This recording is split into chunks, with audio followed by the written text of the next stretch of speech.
Muy buenas noches y bienvenidos a una nueva cita de los Viernes de San Diego. Decía no hace mucho el Papa Francisco que no es precisamente este el tiempo de construir trincheras, sino el de tener la valentía de trabajar para perseguir plenamente el sueño de una Europa unida y concorde, comunidad de pueblos que desean compartir un destino de desarrollo y de paz. Sin embargo, vemos hoy cómo la paz es un bien frágil y las lógicas particulares y nacionales corren el riesgo de frustrar los mejores sueños. Sensibles a esta realidad y por la situación vivida en Cataluña, que afecta de forma muy prolongada al conjunto de España y Europa y que está creando tantos posicionamientos a favor y en contra del nacionalismo, la comunidad cristiana de Moncada pidió a Juan Pedro Fernández, sacerdote y miembro de esta comunidad, que nos ayudara a una reflexión profunda más allá de los datos que nos llegan y los debates encrispados de los ámbitos políticos y periodísticos habituales. Fue entonces cuando nuestro párroco, Kini, mi hermano, propuso que fuera este el marco para el abordaje de una cuestión que en la línea de los Viernes de San Diego pone en diálogo la fe cristiana con posicionamientos políticos, sociales y culturales. Juan Pedro Fernández Conesa es sacerdote diocesano. Ha sido coadjutor de la parroquia de los Mateos y de Santa María de Gracia en Cartagena, párroco de San Leandro de las 600, de Santa Florentina de La Palma, de San Pedro en Los Ramos y de Santiago Apóstol en Santiago de la Ribera. Desde el inicio de su ministerio, siempre ha conectado muy bien con el mundo juvenil. Fue profesor de religión en la Escuela de Formación Profesional, en el Instituto Isaac Peral y en los institutos de Torre Pacheco. Un cura en sus comienzos jóvenes, con moña, casi melena, de un moreno de casta gitana, fumando y comiendo pipas con sus alumnos y acudiendo a dar clase en Vespino. Fue uno de los creadores del Grupo Scout de los Mateos y sacerdote durante muchos años al servicio del Grupo Scout La Milagrosa de Cartagena. También creó el Mico en la parroquia de Los Ramos, un movimiento alternativo para niños, adolescentes y jóvenes que combinaba escultismo, naturaleza y fe cristiana. Juan Pedro, inquieto por una iglesia corresponsable, igualitaria y participativa que fuera capaz de armonizar ministerios y carismas, creó la que actualmente es la comunidad cristiana de base de Moncada, cuya casa es en el campo de Cartagena está al servicio de la evangelización y la promoción humana. Estudió magisterio, es además licenciado en Teología por la Universidad de Granada y doctor en Teología por la Universidad Pontificia de Comillas. Durante varios años fue director del Departamento de Audiovisuales y Catequesis de la Conferencia Episcopal Española y profesor de Eclesiología en el Centro Teológico San Agustín de Murcia.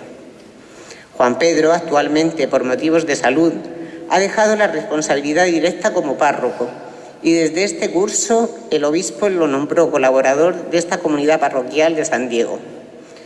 Juan Pedro Fernández nos ayudará en esta conferencia a precisar el término nacionalismo, a descubrir tanto el porqué de sus atractivos como el de las críticas y a bucear con la propuesta de Jesús de Nazaret, que nos sitúa ante una pregunta que a muchos inquieta. ¿Es compatible ser cristiano y nacionalista? Sin más, doy la palabra al conferenciante, agradeciendo su trabajo y a todos ustedes su asistencia. Ruego apaguen y pongan en silencio los móviles. Muchas gracias.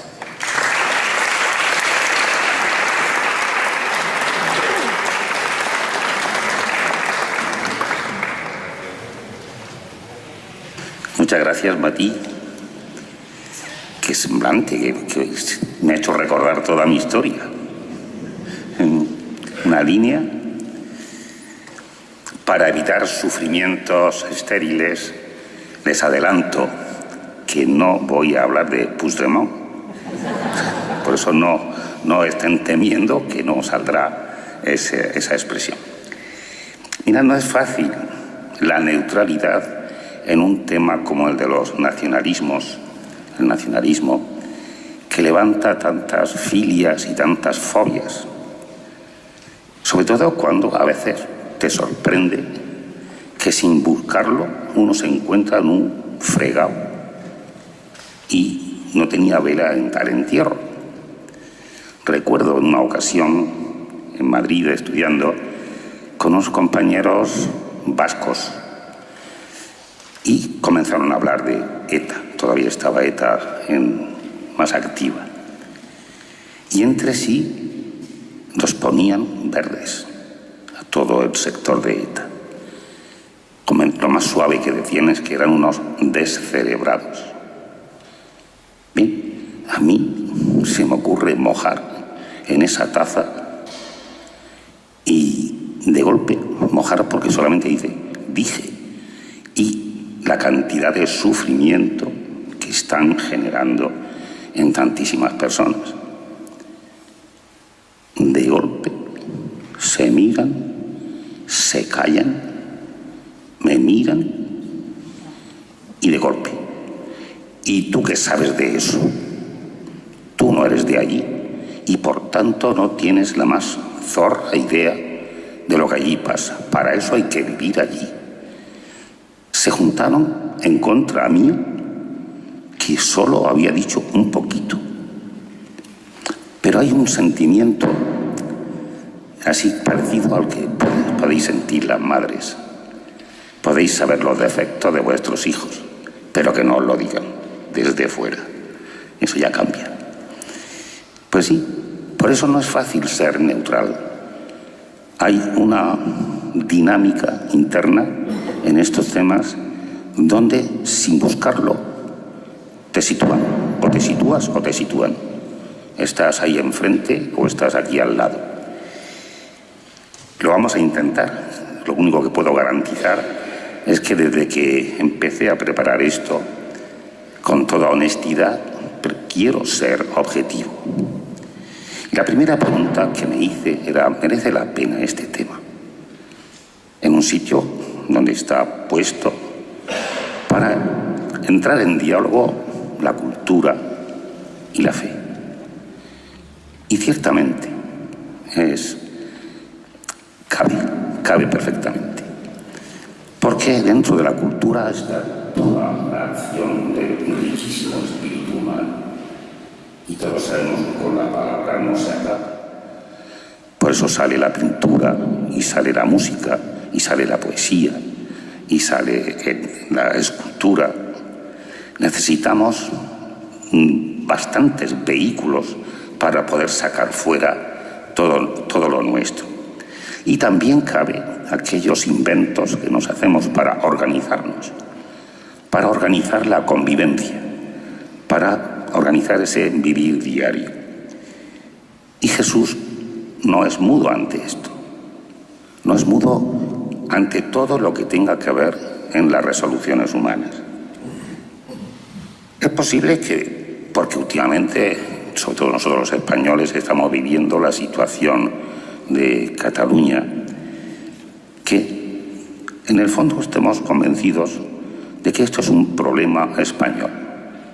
Ciertamente hemos vivido lo del País Vasco con ETA, estamos viviendo el asunto catalán, y a poco que llegue alguien nacionalista al poder, enseguida empieza toda la ingeniería social, empezando por el idioma. Lo que está pasando en Navarra, lo que está pasando en Baleares, hasta los asturianos hablan de hacer del bable una especie de idioma. Hay ahí un rescoldo, ciertamente, en ebullición que es necesario abordar con serenidad. Porque, además de España, uno va a Bélgica, flamencos y balones, que les costó estar casi 2 años sin gobierno. Se va a Francia, corsos y bretones, demandando esa nacionalidad, ese ser más autónomos.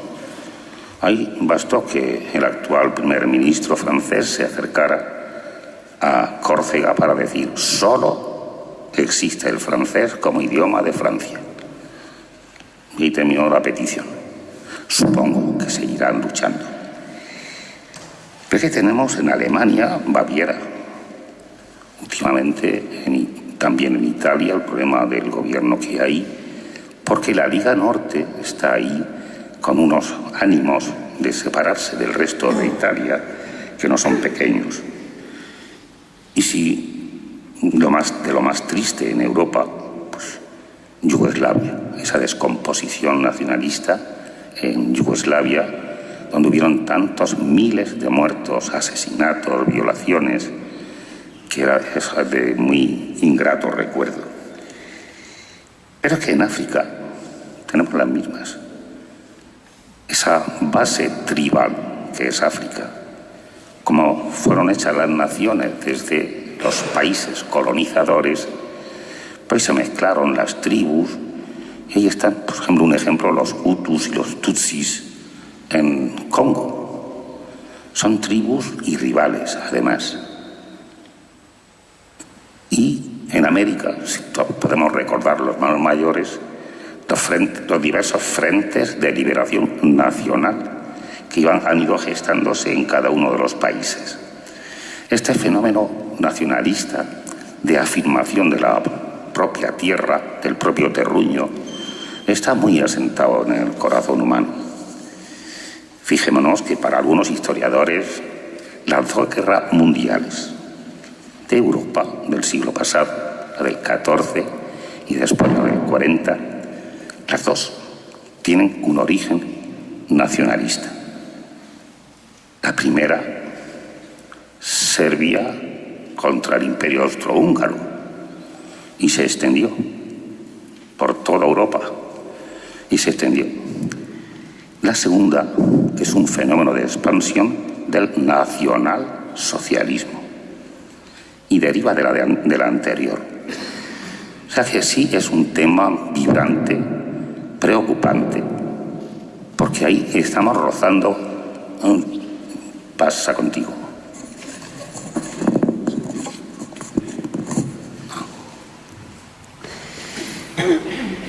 Esto es un asunto bastante general.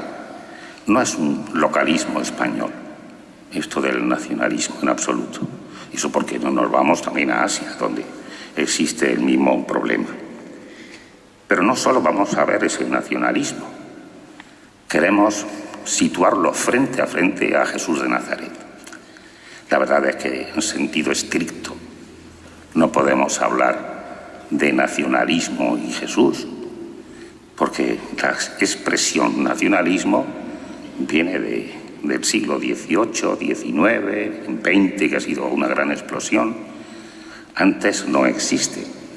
Hasta entonces la identidad colectiva venía por dos razones. O bien la religión, ante la Edad Media. ¿Quién va? Un cristiano viejo.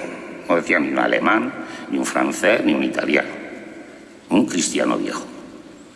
Muerte al infiel. Así se distinguían las especies humanas. Así que, ateniéndonos a ese sentido más estricto, ciertamente, Jesús no puede hablar de eso, no puede hablar del teléfono móvil o de la televisión, pero sí puede hablar de la comunicación. Porque antes de acuñarse el término nacionalismo, ya existía la vivencia de pertenecer a un pueblo, una tribu o un núcleo humano que está ahí, y vivir una cierta amenaza a los que considero extraños, extranjeros. Esa vivencia es antiquísima tanto como el ser humano. Antiguamente también lo que más mandaba eran los imperios. Pero hasta la Primera Guerra Mundial pasamos del Imperio Romano al cesaropapismo, después pasamos, y hemos ido pasando así de imperio en imperio, al austrohúngaro, que llegó hasta el siglo XX, y el otomano, que empieza por Turquía, llegó también hasta la zona este de Europa. Ambos imperios cayeron en la Primera Guerra Mundial, desde la fuerza nacionalista de los distintos países. Y si recuerdan, se le aplica al rey Luis XIV: el Estado soy yo. Cuidadito, no es el conjunto, él resume todo eso. Por eso uno se identificaba bien por la religión que practicaba o por el rey a quien servía. Si recuerdan, la guerra de los 30 años, guerra de religión, en Europa, se resolvió de una manera muy singular. Uius regio, eius religio. Un problema entre protestantes y católicos, fundamentalmente. 30 años y aquello no se resolvía. ¿Cómo se resuelve? Pues los ciudadanos de esta zona, de este pueblo, de esta zona, de esta comarca, a ver, el duque que es el dueño de esto es protestante, pues todos protestantes. El de tal que es católico, pues todos católicos. Así se resolvió la guerra de religión. La gente tenía que apuntarse a la religión que tuvieran sus jefes, sus señores. Vamos a ir precisando el término nacionalismo. Como su nombre mismo indica, el término nacionalismo viene de nación. Parece cosa evidente. Y a su vez, nación viene de nascor en latín, que significa nacer. Nacionalismo, nación, nacer. Es similar a patria. Patria viene del latín también, terra, patria, que después se quedó solo con el final.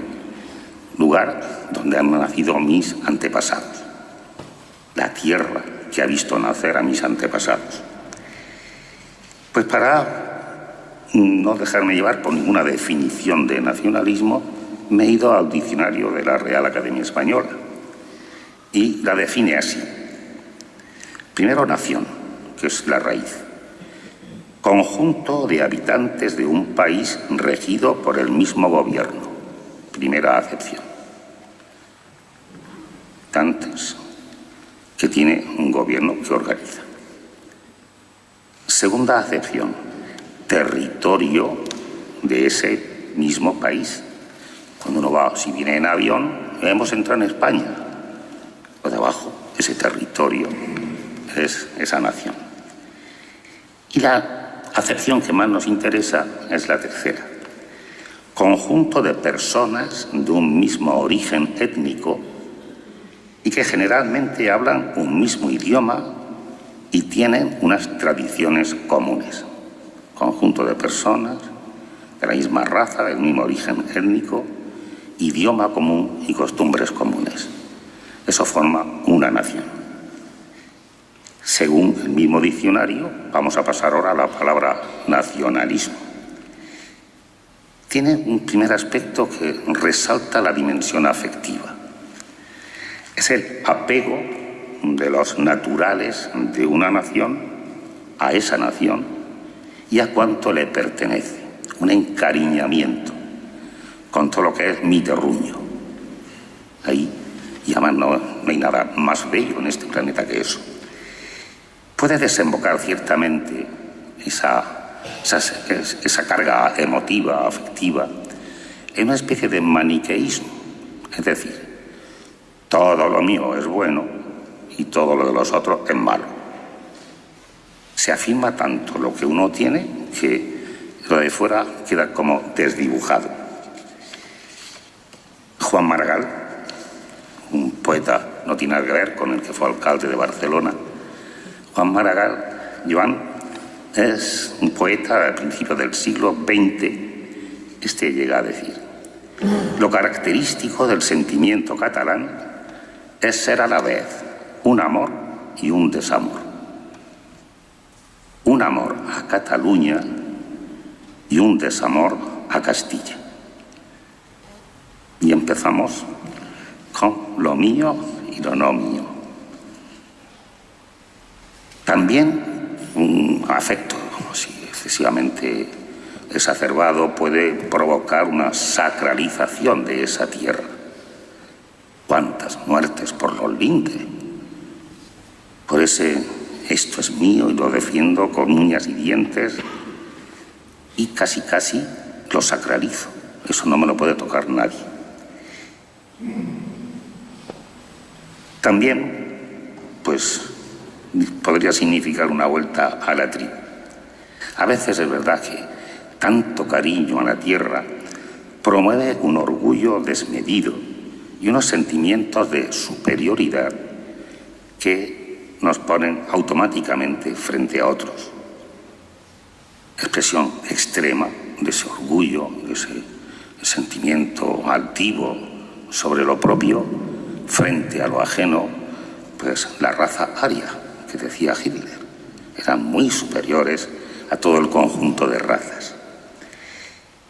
Los mayores podemos recordar también cómo los mayores cantábamos aquí en España en tiempo de franquismo, del nacionalcatolicismo, cantamos aquello de reinarás en España más que en el resto del mundo. Un encariñamiento con lo propio que siempre intenta sobresalir por todo el resto. Ese sería un primer aspecto, ese encariñamiento con la tierra y con lo propio. Un segundo aspecto, que es una dimensión ya ideológica, más cerebral, es la doctrina también, una segunda acepción, que exalta en todos los órdenes la personalidad nacional completa, o lo que reputan como tal sus partidarios.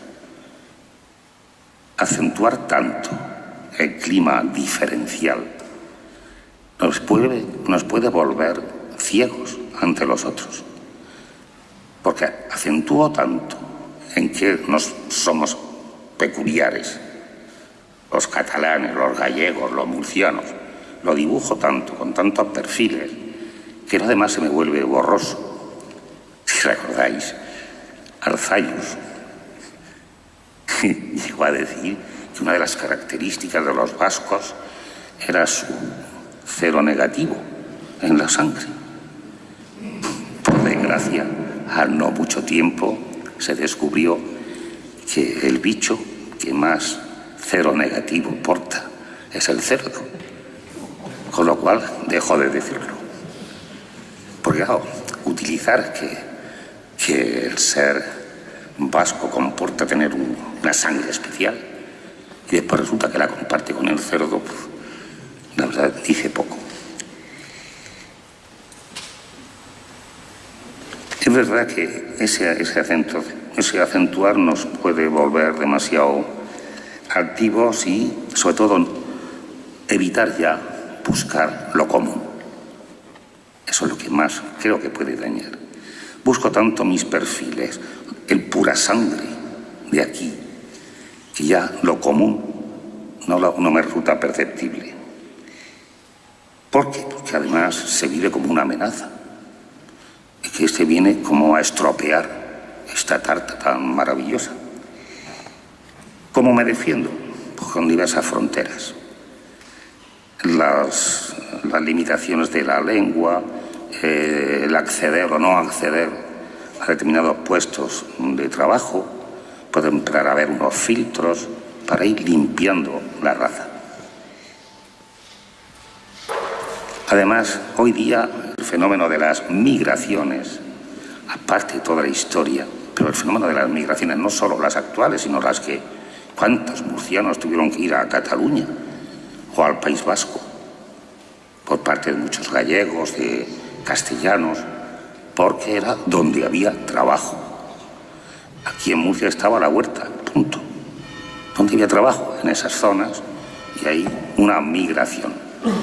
¿Qué ocurre? Que ya es muy difícil encontrar razas puras, que es muy difícil encontrar un terreno con pura sangre. Está todo bastante mezclado. Fijaos qué poema tan crudo. Vamos a ver. aquí. Perdón. ¿Qué poema tan crudo llegó a escribir Juan Ramón Jiménez acerca de lo distinto? Lo querían matar los iguales porque era distinto. Si veis un pájaro distinto, matadlo. Si veis un monte distinto, caedlo. Si veis un camino distinto, cortadlo. Si veis una rosa distinta, deshojadla. Si veis un río distinto, cegadlo. Si veis un hombre distinto, matadlo. Es esa aversión a lo que no veo como propio, como lo que corresponde a mi situación y a mi clave. Y, por último, la última acepción sobre el nacionalismo ya tiene una dimensión política. Es la aspiración o tendencia de un pueblo o raza a constituirse en Estado autónomo, que corresponde como una nota particular y propia de ese nacionalismo. En este sentido, el nacionalismo parte de dos principios básicos con relación a qué tipo de relación debe haber entre la nación, ese conjunto con las tradiciones comunes y las costumbres, el idioma, y el Estado, la parte del sector político. Para el mundo nacionalista, el principio debe mandar el principio de la soberanía nacional. Este principio mantiene que la nación es la única base legítima para el Estado, la nación. Y el segundo principio es similar, el principio de nacionalidad. El otro era de soberanía nacional. El principio de nacionalidad mantiene que cada nación debe formar su propio Estado y que las fronteras del Estado deben coincidir con las de la nación. Fijémonos cómo van perfilando y acotando. En resumen, podemos decir que nacionalismo es, por un lado, una ideología y también un movimiento sociopolítico que tiene como finalidad, ante todo, generar una conciencia de pertenencia, de identificación, de verse reflejado ahí, de ver la propia historia ahí, en una comunidad nacional. El único referente de identidad es la nación. Creo que la mayoría habremos visto una graciosa película, pero que aborda este asunto, el de la pureza de la raza en cada nación, en cada sitio donde se junta un conjunto de personas con la misma etnia, la misma raza, el mismo idioma y la misma costumbre e historia. La película es 8 apellidos vascos. Es muy sutil, pero gracias a Dios con mucho humor. Cuidado, currito, no vaya a haber un artefacto explosivo ahí dentro, hijo. Oye, ¿tú estás seguro de que este bolso es de una mujer? Porque aquí no hay ni pintalabios, ni rímel, ni nada. Si las vascas no se maquillan. Aquí, que tuviste a la muchacha, que podía ser perfectamente mi Euskadi. Ni Euskadi. Eso ahí no hay. Venga, dile, díselo. Mira, currito, no te lo pierdas. Que quiero llevárselo. ¿A quién? ¿A la policía? No, a ella. Pero tú no me habías dicho que esa criatura estaba ya en su pueblo. Claro, pues allí. Pero tú estás más jareta. Si tú no has pasado nunca de Peñaperro. Joder, es que me he enamorado. ¿Cómo te vas a enamorar de una vasca, criatura? Tú no te has enamorado en tu vida. Bueno, ¿y vosotros qué coño sabéis? Yo lo que sí que sé es que entre ella y yo había una historia que se ha quedado a media. A media te has quedado tú. Y mira, currito, coge esta agenda y borra nuestros datos, que seguro que ha puesto algo de nosotros ahí. Lo que hay que hacer es coger aquí y mirar qué teléfono hay en el móvil antes de pegar tu mensaje tan largo. No, curro, no llame, tío, hay poca batería. Ahí está es algo. Pedrito, Aita es algo en el lenguaje de ellos, ¿verdad? Hombre, Aita es padre. De padre y madre, es padre. Pedro. Y yo que estoy esperando a ver si llama ella, que hay poca batería. Cállate, que está dando señal. Ha muerto. Pues de verdad es que me estáis ayudando a los tres, ¿eh? Muchas gracias. Mira, ni se te ocurre ir en coche, ¿eh? Yo hice la mili en Irún y me le rayaron el coche 4 o 5 veces. Eso a los vascos les encanta. Vamos, que es típico allí. No sé, Pedro, yo creo que las cosas allí están bastante más tranquilas ahora, ¿eh? Míralo, otro que se cree lo de la tregua trampa. Los vascos no pueden vernos a los andaluces ni en pintura. Eso se lo enseñan a ellos en primero de sus escayolas. Eso y hacer costar el molotov. 2 días, Rafa, tómate 2 días y se te olvida, hombre. Eso es, Joaquín, eso es lo que necesito yo. 2 días. 2 días es lo que me hace falta para traer a la muchacha aquí a Sevilla.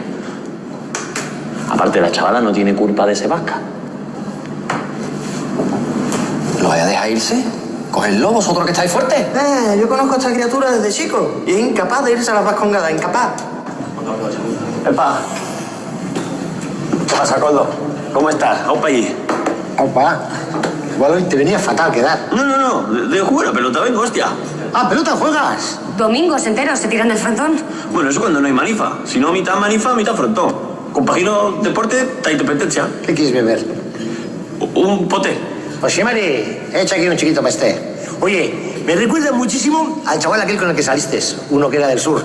¿Con uno del sur saliste? Sí, de Vitoria. Pero ojo, que para ser a la vez tenía sus 8 apellidos vascos, como tiene que ser, ¿no? Hombre, qué mínimo que 8. 16 tenía mi abuelo. Sí, Anchón también tiene muchos. Y muy largos, con cas, muchas. ¿Y cuáles son, pues? ¿Qué más da eso ahora y tal? No, por saber si conozco alguno, chiqui. Pues... Gabilondo, Urdangarín, Zubizarreta, Riñano. 4. Y luego ya por parte de Amá... Y Artiburu... Erenchun. 6. ¿Qué pasa? ¿Se te han olvidado los demás o...? No es que me acuerdo de mis antepasados y... El tío Zubi, acuérdate, qué figura. Y me he emocionado, Barcatu. ¿Otegui? Cuño. Y Clemente. Clemente no es vasco, ¿eh? ¿Quién es vasco? Clemente dice. Clemente es más vasco que la chapa. No es vasco ni para Dios. No es vasco. El disgusto que se van a llevar en la familia cuando se entera. Bueno, pero tu nieto sí que tendría 8, ¿eh? Así que, ala, ¿vamos a cenar? Bueno. Pero este igual, como es Clemente, se pide paella o algo. ¿Eh? ¿Tú? Mira. ¿Pero qué es eso de Clemente? No me jodas. Yo qué sé, Guilla, pero si no me he echado a llorar de milagro. Deja de hacer la pelota con tanto abrazo y tanta hostia. ¿A qué das un abrazo que no estás en Sevilla? Escúchame, ¿para comer chandan? A ver, sale. Sí, ¿no? Le recuerden. Bien, es llevado a caricatura esa búsqueda de la pureza de la raza, del grupo de personas llamados a vivir en una zona. ¿Qué medios suele utilizar el mundo del nacionalismo para generar ese sentimiento de identificación, ese sentimiento de afirmación y pertenencia a ese núcleo? Por un lado, y hemos visto hace poco más que nunca, aparte de cuando España ganó el Mundial, el juego de banderas. Todos los nacionalismos, todos. No digo nada, Hitler. Cualquier manifestación suya era cargada de banderas. Pero las banderas vuelven como ese elemento patrio con el que me identifico. ¿Cuántas luchas de banderas llevamos vividas últimamente? Pegarle fuego a la bandera es una cosa de las que más puede insultar. Disponer de un himno también, pues si es marchoso, me pone los pelos de punta y me identifico emocionalmente con esa zona. Personas célebres, sacar ahí los personajes, todos esos elementos ayudan dentro de cómo establecer el encariñamiento y el sentido de pertenencia a gusto a un grupo determinado. Fechas, los lugares, todos esos signos y sobre todo, el idioma. Por pocas diferencias que haya, hay que acentuarla. Me recuerdo nunca han querido. Es más, los asturianos siempre han dicho que ellos son España y el resto son pueblos conquistados. Pero ahora ya el bable, que es muy poquita cosa, prefijos, sufijos y poco más. Pero se acentúa para, de rebote, ir poniendo los perfiles de quién es de aquí. La música, cómo se van recuperando los bailes tradicionales. Si os fijáis, cada vez que aparece algo serio en el País Vasco, va al Guernica y ahí eso con el chistu ese a bailar. Pero es como una exaltación patria. La gastronomía también. Los que hayáis estado en Barcelona, ahí, ¿cómo se llaman los cachoses? Eso existe desde siempre, pero ahora se ha divulgado como expresión de algo que les identifica.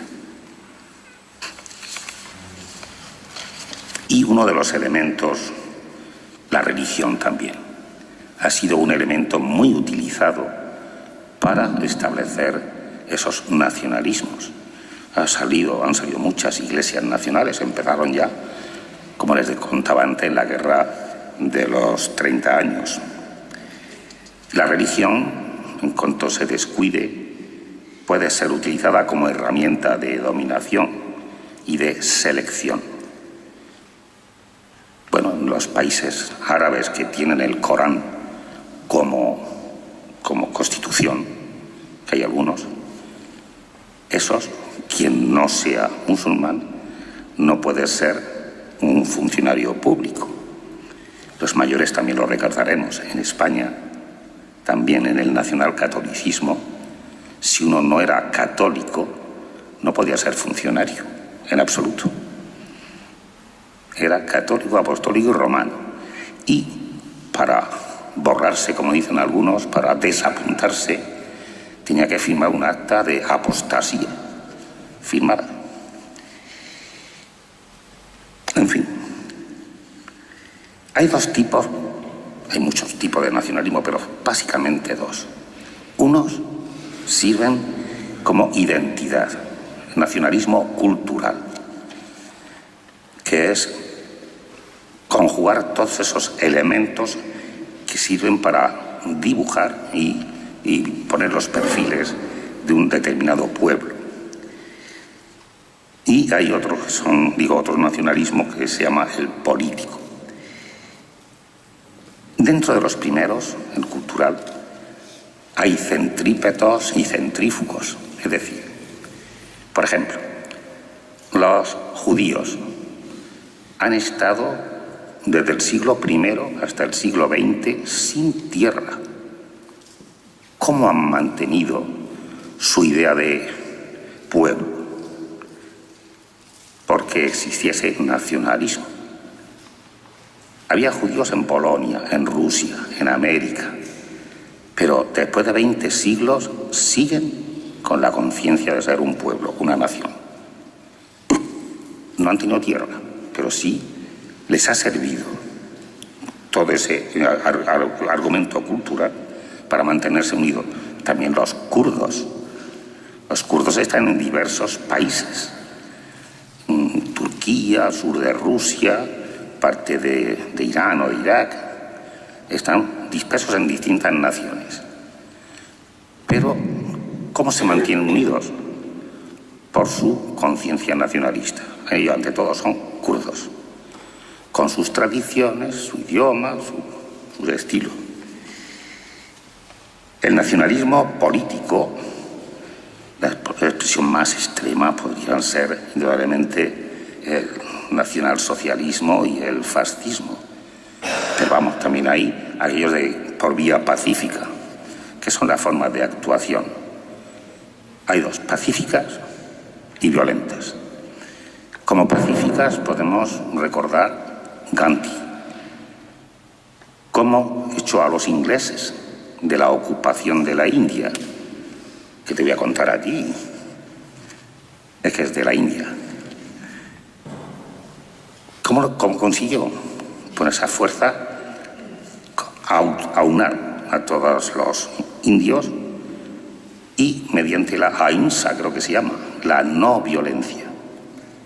Pero consiguieron echarlo por presión, por la huelga de la sal famosa o aquel viaje a las Salinas. Dentro de los violentos, quizás de los peores, han sido el Yugoslavia, la descomposición de Yugoslavia, y también tenemos en España el fenómeno de ETA. Bien, este nacionalismo, ese amor exagerado al terruño que me hace recelar del entorno, ha recibido muchísimas críticas. El nacionalismo despierta pasiones encontradas. Mientras que para uno es el gran valor que da sentido a sus vidas, una especie de religión civil, con sus santos, sus fechas, sus ritos, y para otros es un mal que hay que evitar. Pongamos unos ejemplos de estos últimos. Miguel de Unamuno, ya, no es de antes de ayer, este no tiene nada que ver con la situación de ahora de Cataluña. Pues ya decía él, el nacionalismo es la chifladura de exaltados echados a perder por indigestiones de mala historia. Así se despachó Unamuno. Uno más reciente, que es Jean-Claude Juncker, que es el luxemburgués, pero presidente de la Comisión Europea. Ahora cuando vino a Salamanca, que le dijeron doctor honoris causa, se dejó caer así. Los nacionalismos son venenosos. Punto. Se diga corta pero breve. Hay un pensador, un doctor en filosofía y ciencias de la educación y que se dice creyente, que también es muy duro en la calificación de los nacionalismos. Dice así: ese fenómeno sumamente grave del nacionalismo es la mayor inmoralidad de nuestro tiempo, el principal peligro verdadero, auténtica peste que subordina a la persona a una nación, real o ficticia, vista como algo absoluto por lo que todo debe sacrificarse. Este nacionalismo justifica la mentira, el rencor, la falsificación de la historia, el odio hasta el asesinato y el terrorismo, como medios para alcanzar su oscuro fin, la sagrada nación. También se despacha este filósofo. No obstante, y después de tantas críticas, ¿por qué el nacionalismo se hace tan atrayente? Es una pregunta que está ahí. A pesar de las críticas, el nacionalismo sigue resultando atrayente para muchísimas personas. Y no solo en un lugar geográfico concreto, sino en muy diversos lugares de la Tierra.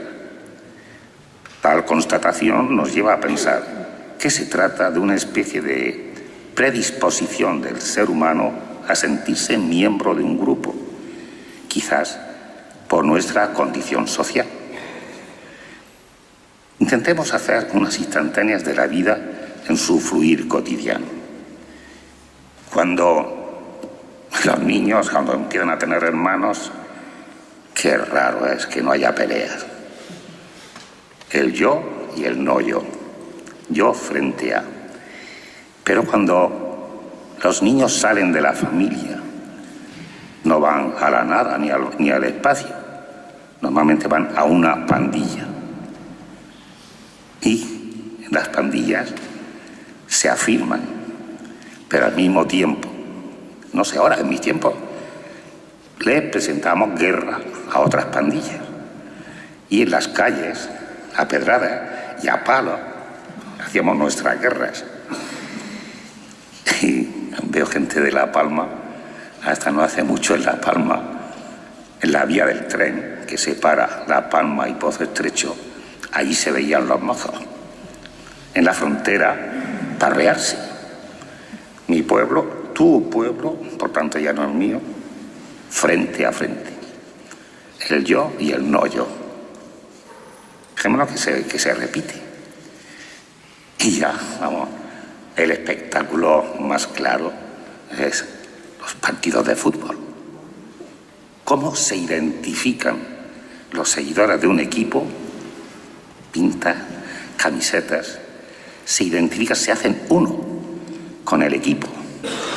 Y qué raro es el partido que no hay tortazo, que no hay unas peleas, unas broncas. Ya tienen que poner 8 o 10 mil policías para evitar que se peguen menos, porque se van a pegar. Ya están muertos. O sea, hay una conexión ahí entre grupo con el que yo me identifico y que a la par se genera una aversión contra lo que vivo como ajeno a este núcleo que está ahí y que se da en el nacionalismo.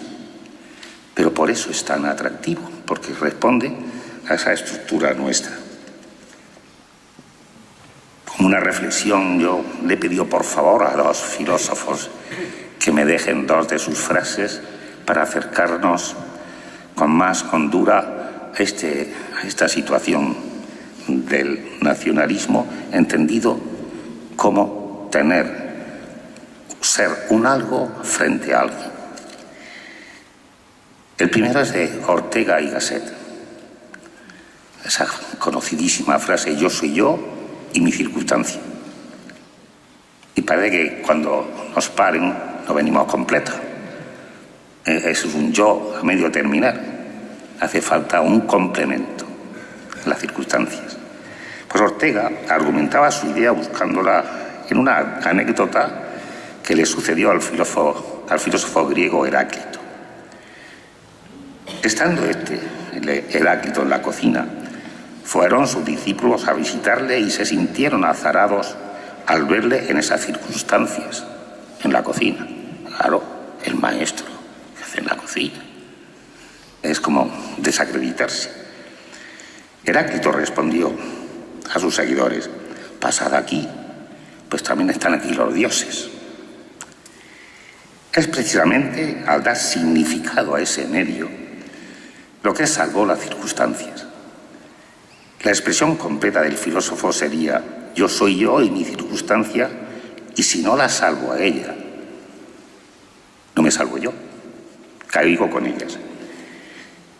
La información genética con que venimos a este mundo necesita un complemento para perfilar la identidad personal. Esos perfiles los tomamos de nuestro entorno. Depende del dónde y del cuándo vivamos. Pues esas circunstancias son universales. Morir, envejecer, disfrutar, reír, llorar. Eso son circunstancias que le ocurren a todo el mundo. Hay otras que dependen de dónde vivo y cuándo vivo. No es lo mismo vivir aquí en Cartagena hoy que cuando estaba Aníbal, evidentemente. Vivimos de otra manera. La segunda frase es del filósofo francés Jean-Paul Sartre. No es que sea muy graciosa, pero el infierno son los otros. Así. Esta nos ilumina más como esa aversión. La gran amenaza que dificulta e incluso impide que yo pueda desplegar con plena libertad mi existencia, según Sartre, son los demás, todos los demás. Una obra suya se llamaba Las moscas. Todos los demás son como esos bichos molestos en nuestro entorno. El análisis de Sartre nos indica que cuando observamos el mundo, somos el punto central de lo que nos rodea. Todo lo que yo veo se organiza a mi alrededor. Todo gira alrededor de mí. Yo soy el punto cero de toda la ordenación. Pero todo cambia a partir del ingreso del otro en el espacio. En el espectáculo. Cuando yo me doy cuenta de que el otro no es un objeto más que se deja organizar, sino un existente creador de ordenaciones del mundo, pierdo mi posición central y advierto con sobresalto que no soy el único centro que hay otro que también es punto cero de toda orientación. Y al ordenar el otro en torno suyo las cosas de mi entorno, el otro me roba mi mundo. La aparición del otro en el mundo constituye, pues, un deslizamiento de todas las cosas, una descentralización del mundo que socava la centralización que yo estaba ejerciendo. El otro se me aparece como un usurpador que irrumpe en mi entorno y me expulsa del lugar privilegiado que yo ocupaba. Para la perspectiva nacionalista, ese otro que me usurpa mi señorío es la nación.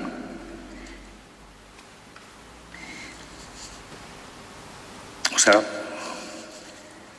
como visión general, convendría recordar lo que es la columna vertebral. Vamos creciendo, vamos desplegando y en ese proceso vamos perfilando cada vez más el yo y el no yo. Yo y lo otro. Lo otro como amenaza.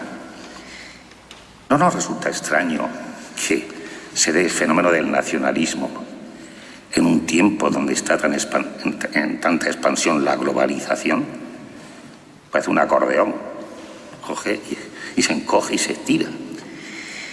Tras la ilusión en la construcción de la Europa unida, con su caída de fronteras, la unidad de moneda y el fenómeno de la globalización, parece que en la actualidad crece con fuerza el número de los euroescépticos. Yo creo que en algunos países, Inglaterra ya se ha ido, pero hay países que están al 50% casi. Y reverdecen con fuerza los nacionalismos. ¿Tiene sentido esta aparente contradicción? Por un lado, intentando abarcar, y por otro lado, esa vuelta al terruño. Quizás este dominio globalizador sea precisamente el germen de tanto nacionalismo actual. Las personas necesitamos saber quiénes somos y dónde estamos. Las personas le tenemos pánico a ser engullidos por ese fenómeno globalizante que haga de nosotros personas anónimas, fotocopiadas y sin acceso a ningún poder de decisión. El mismo fenómeno globalizador, que puede tener sus ventajas en algunos aspectos, al mismo tiempo está provocando el susto de perderse, de temer a perderse en el espacio. Bien, hasta aquí este fenómeno del nacionalismo, la afirmación de la propia tierra para mantener una identidad y mantenerla a salvo de los que puedan querer arrasarla y quitarme mi derecho a tener mi idioma, mi cultura, mis costumbres. ¿Qué nos dice Jesús de esto? De este nacionalismo, de esta manera de situarse ante el otro. Primero debemos de tener en cuenta que Jesús pertenece a un pueblo súper nacionalista, sagrado. Recordemos su historia, los grandes hitos. En el origen de las diversas naciones está la Torre de Babel, fruto del orgullo humano, que terminó confundiendo las lenguas y teniendo que salir cada una para un lado. Ya los pueblos divididos y enfrentados, por lo menos en el idioma, Dios le da por elegir gratuitamente a una de esas naciones y con quien hace una alianza, como un pacto de mutua pertenencia. Que dice así: porque tú eres mi pueblo consagrado a Yahvé tu Dios, y Yahvé te ha escogido para que seas el pueblo de su propiedad personal entre todos los pueblos que hay sobre la haz de la tierra. Esta concepción positiva de nación referida a Israel se distingue de las demás naciones que no conocen a Dios. El pueblo elegido debe mantenerse apartado de ellas, para no contaminarse de su impureza moral y espiritual. La idolatría y la inmoralidad de los pueblos periféricos son denunciados frecuentemente por los profetas. El pueblo debe convertirse en una comunidad de creyentes que pertenece a Yahvé y cumple con toda fidelidad las cláusulas de la alianza. Esta vivencia la resumen los profetas en una frase corta: yo seré vuestro Dios y vosotros seréis mi pueblo. Que equivale a decir el lugar donde yo me reflejo, porque hacéis lo que os he mandado. Este singular origen del pueblo de Israel, Dios mismo, no por su merecimiento ni por su poderío, sino por su gracia, hace que Israel se sienta un pueblo distinto. Primer factor nacionalista. Esta convicción produce un claro efecto. Divide las naciones entre pueblo de Dios, Israel, y no pueblo, todos los demás.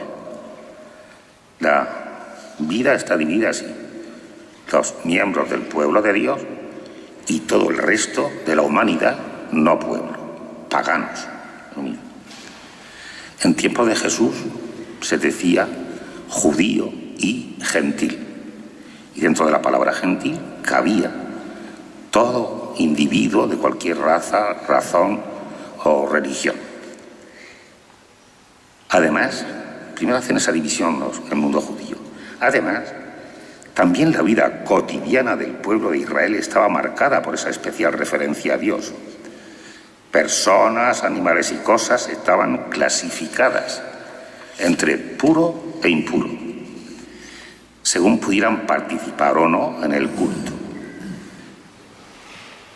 Si quieren, hay 5 capítulos del Levítico que recoge todos los alimentos, animales, personas impuras y cómo se purifica. La expresión puro e impuro no tiene ninguna perspectiva moral ni sexual. Se trata de disponer o no de los requisitos requeridos para acercarse a las cosas sagradas, para acercarse al templo. Por eso, la infidelidad de Israel a la alianza, el incumplimiento del decálogo, produce en Israel el mismo efecto que si fuera no pueblo. En el profeta Oseas le dice Dios: yo lo sembraré para mí en esta tierra, amaré a no hay compasión y diré a no mi pueblo, no mi pueblo. Tú, mi pueblo. Y él dirá, mi Dios. O sea, esa infidelidad hace que Dios tenga que retomarlo de nuevo. Pero esta elección especial de Dios de ese pueblo no es un fin en sí mismo. No es para crear una talla monísima en medio de la creación. Dios elige a ese pueblo para utilizarla en una misión, que es llevar a todo el pueblo el amor de Dios a todos los pueblos, el amor de Dios a toda la humanidad. Y dice así el profeta Isaías: confluirán a él, al monte de la casa del Señor, todas las naciones y acudirán pueblos numerosos. Dirán: venid, subamos al monte de Yahvé, a la casa del Dios de Jacob, para que Él nos enseñe sus caminos y nosotros sigamos sus senderos. Eso ya todos los pueblos. En resumen, pues, como pueblo elegido por Dios para establecer una singular relación con Dios, Israel establece una primera frontera con el resto de las naciones, pueblo y no pueblo, Ham y lo Ham. Y dentro del mismo pueblo establece una segunda frontera, puro e impuro, que afecta a muchos sectores de la vida, alimentos, personas, lugares. La estructura del Templo de Jerusalén es un perfecto reflejo de esa sociología. El Templo de Jerusalén es rectangular, hay un primer gran atrio, mucha gente cabían allí, donde podían acceder los gentiles, allí donde estaban los cambistas, porque en el templo solo se podía usar una moneda, la del templo. Quien llevaba dinero romano, dinero griego de otro sitio, tenía que cambiarlo. Más allá, otra sección, las mujeres. Más allá, otra sección, los hombres. Más allá, otra sección, los sacerdotes. Y al final del todo, el Sancta Sanctorum, que había un velo que lo cubría, era el lugar donde Dios habitaba. Pero que está todo muy en parcelas, todo con fronteras. Y el refrán, en la leyenda que ponía a la entrada de la puerta era suave: pena de muerte a quien sin merecerlo pasare por esta puerta. O sea que no se andaban con chinitas. Pues en esta cultura y atmósfera de fronteras, de límites, de sentirse enormemente distintos por ser consagrados por Dios, en esta cultura y atmósfera vive Jesús de Nazaret. Es el ambiente y la cultura que Jesús respira desde niño y en ella va creciendo. De hecho, podemos encontrar algunos puntos o signos que casi nos llevan de la mano a pensar que Jesús era nacionalista puro también, alguien de fronteras y divisiones.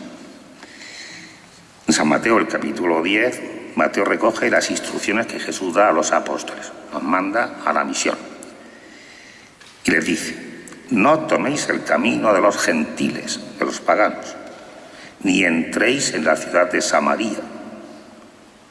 Dirigíos más bien a las ovejas de Israel, los selectos, a los demás no. Pero aún esta aparente vivencia nacionalista se ve más en la relación con la sirofenicia, una mujer no judía que tenía una hija endemoniada, se acerca pidiéndole que la cure. Al principio el Señor ni le responde. Ante su insistencia, los mismos apóstoles dicen: oye, atiéndela, que viene dando dos voces. Y va y le dice: no he sido enviado más que a la oveja de Israel. Pues sí que está muy bueno. Ella sigue insistiendo, porque su hija tenía un demonio y eso le apretaba. Pues la tercera respuesta, la tercera no fue peor.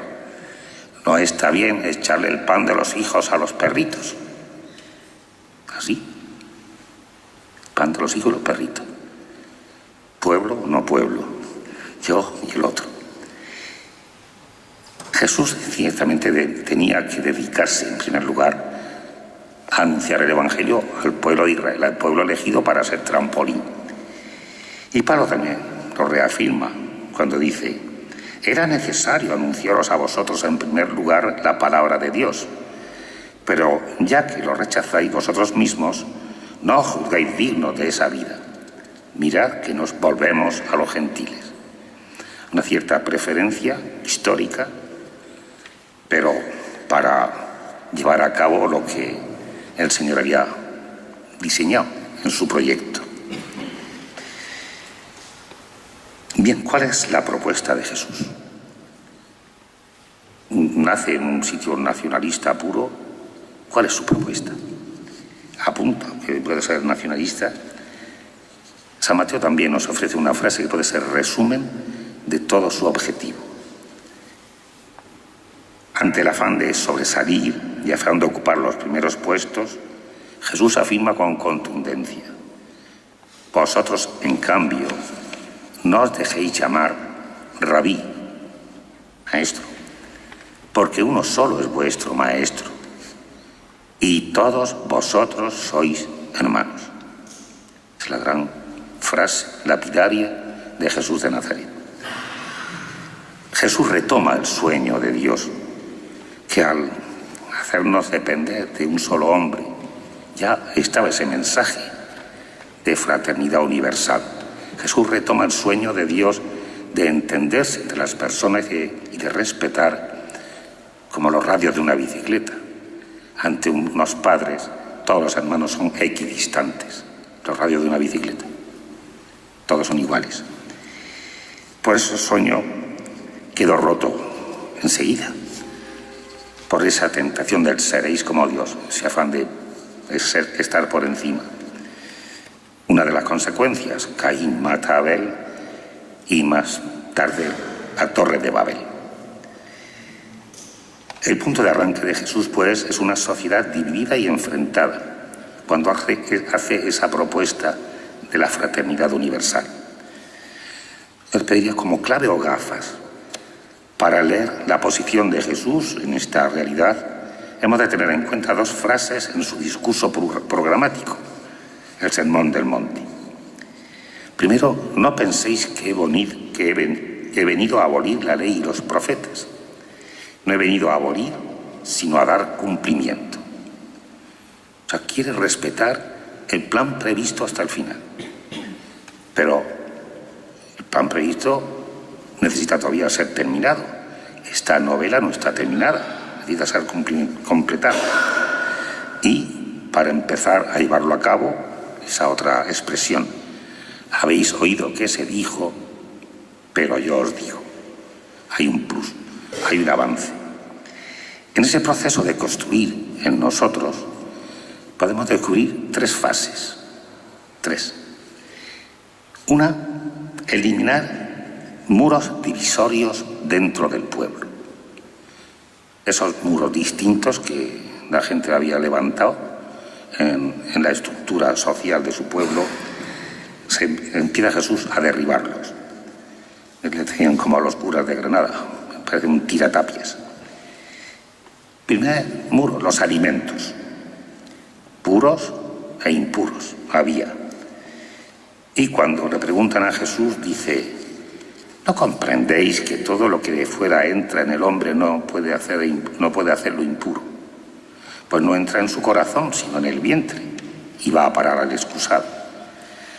Así declaraba puros todos los alimentos, nos dice San Marcos.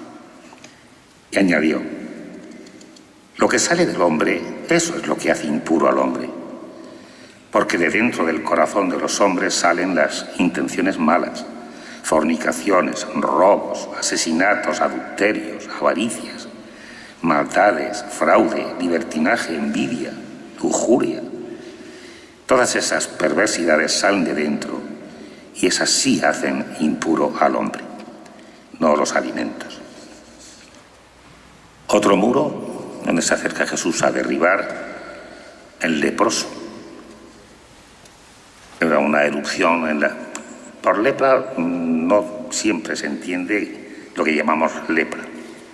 Podría ser, por ejemplo, esto que sale a los niños, que les salen pupitas.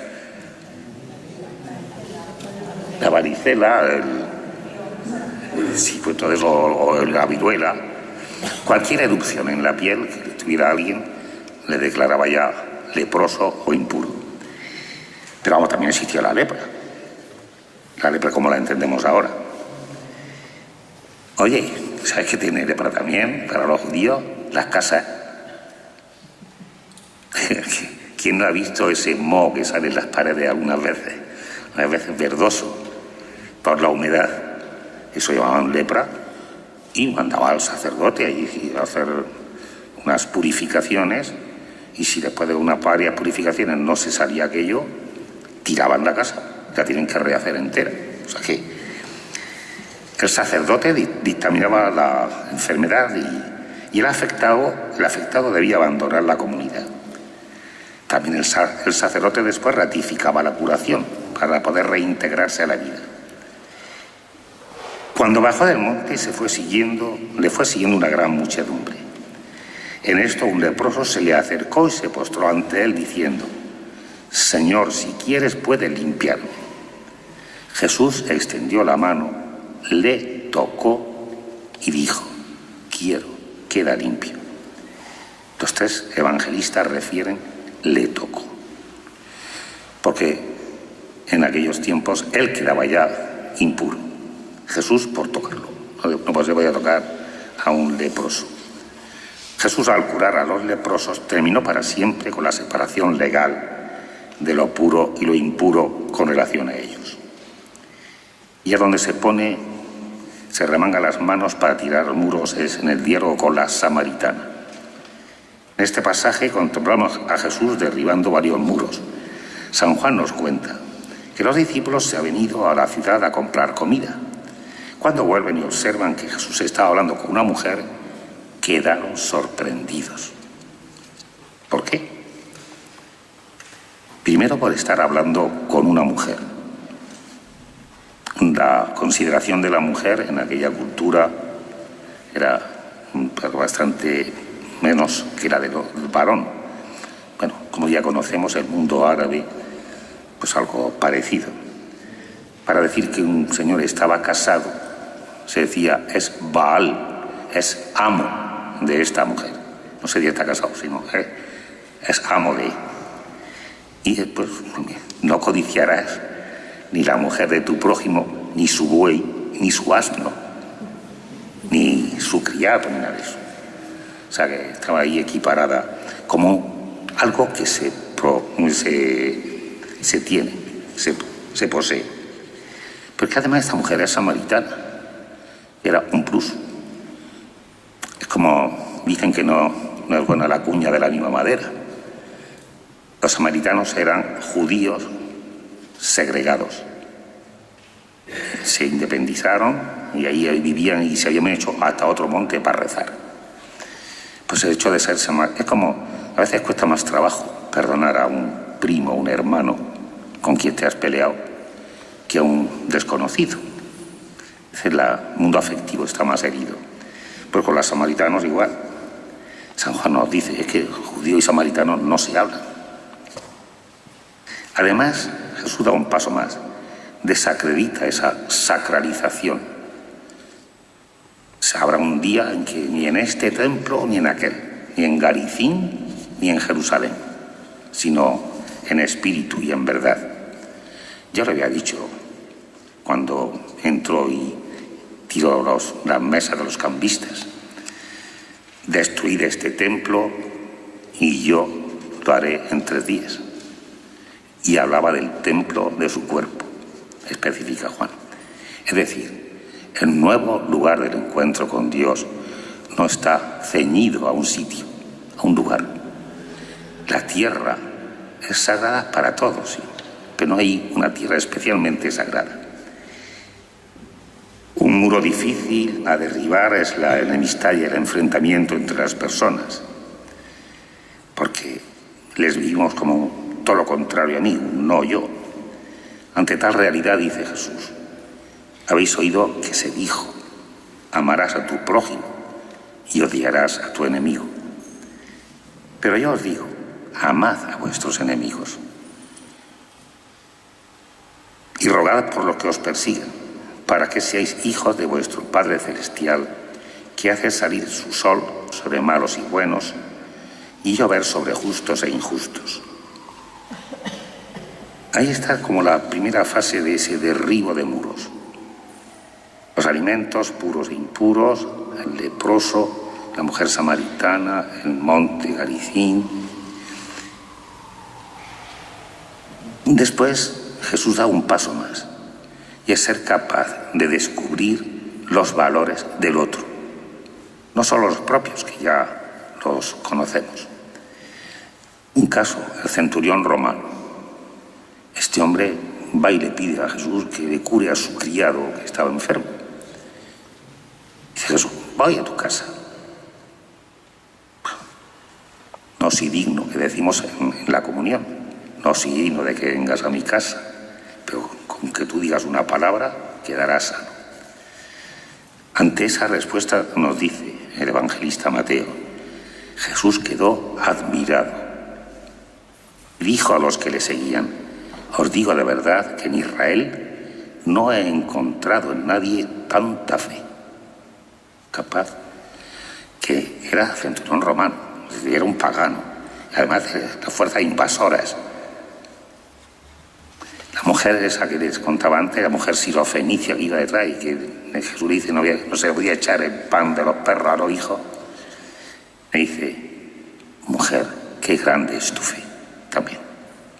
Y eso había empezado así, con desplantes. Bien, tercer lugar, Jesús nos propone un horizonte más universal. En la construcción de este nosotros, Jesús nos anuncia no solo que nadie quede excluido, sino que se nos pide una actitud de apertura a todo ser humano, sin distinción de raza, sexo y condición. Nos dice Jesús: id por todo el mundo y proclamad la buena nueva a toda la creación. Ellos salieron a predicar por todas partes. Dice también: seréis mis testigos en Jerusalén, en toda Judea y Samaria, y hasta los confines de la tierra. Y Jesús, además de tirar los muros, además de ser capaz de reconocer lo bueno de los otros, envía ya a todos los pueblos. Esta dimensión universal es posible gracias a que en la muerte y resurrección de Jesús ha concluido una era y Dios mismo ha recreado la humanidad. Una humanidad nueva, de trinca se diría. Un hombre nuevo reconciliado con Dios y entre sí. Porque Él es nuestra paz, el que de los dos pueblos hizo uno solo, derribando el muro que los separaba, la enemistad, para crear en sí mismo de los dos un solo hombre nuevo, haciendo la paz y así reconciliar con Dios a ambos en un solo cuerpo. Un solo hombre nuevo, nos dice Pablo, no porque desaparezca todo tipo de diversidad. Lo que desaparecen son las divisiones entre los seres humanos. Deben desaparecer los motivos que dividen el género humano por razones de raza, religión, cultura y clase social, y que nos dividen desde el pecado original. Pablo saca las consecuencias de todo ello cuando nos dice: en efecto, todos los bautizados en Cristo os habéis revestido de Cristo. Ya no hay judío ni griego, ni esclavo ni libre, ni hombre ni mujer, ya que todos sois uno en Cristo Jesús. Mira, no le resultó fácil a la iglesia primitiva, a los primeros seguidores, a los apóstoles, seguir este itinerario en absoluto. Fue lo que provocó el gran concilio, el primer concilio de la iglesia, el de Jerusalén. Pero Pedro tuvo una experiencia. Vio un día que le caía como una manta llena de bichos, cuadrúpedos, reptiles, aves, y que una voz le decía: sacrifica y come, como es capaz. Yo no como nada impuro. Y le dice Dios en ese sueño: no hay que llamar profano lo que yo he purificado. Cuando después hay un centurión romano que lo llama, en sueños se le ha aparecido un ángel y le dice: llama a Pedro, que está aquí al lado, que venga. Pues allá que fue. Y allí se cuentan los sueños que habían tenido. Y dice Pedro: verdaderamente comprendo que Dios no hace acepción de personas, sino que a quien le teme y practica la justicia le es grato, sea de la nación que sea. Bien, como perspectiva, Jesús se dedica a tirar muros que dividen, incluso a reconocer los valores del otro y dar pasos para reconciliar, el perdón incluso y la oración por los enemigos. Puede ser uno cristiano y nacionalista. El respaldo que bastantes sacerdotes y algunos de sus obispos han dado al nacionalismo catalán y anteriormente al vasco pueden llevarnos a pensar que debe ser perfectamente compatible ser cristiano y ser nacionalista. Yo digo que depende del tipo de nacionalismo al que nos enfrentemos. Si por nacionalismo entendemos un encariñamiento que destaca, promueve, ensalza los valores propios, esos de la tierra a la que uno pertenece, es claro que es perfectamente compatible. La Iglesia es la sociedad que más ha traducido a pequeños idiomas la Biblia. Por respeto a esos idiomas y costumbres, la Iglesia misma, en su pastoral, va a encomendar la inculturación. No llegar allí y colonizar, sino adaptarnos a las personas a las que vamos. Pero si por nacionalismo resulta que reconocemos a alguien que se sitúa por encima, enfrente y contra todo lo que no se vive como propio, resulta ser un nacionalismo excluyente e insolidario. Y por tanto pienso que es incompatible con la experiencia cristiana. Mirad, no solo somos natos, es decir, personas que han nacido en un lugar, por precioso que sea. Nosotros estamos llamados a ser renatos. Nuestro lugar de nacimiento, de vida de verdad, es la pila bautismal. Es ahí donde hemos de ver el tipo de persona que estoy llamado a ser y cómo me he de situar ante el otro.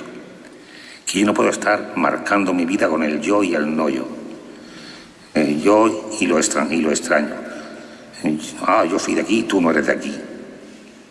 Que todo eso no es de pila, no es de la pila bautismal. Estamos llamados ciertamente a ser renatos. Muchas gracias.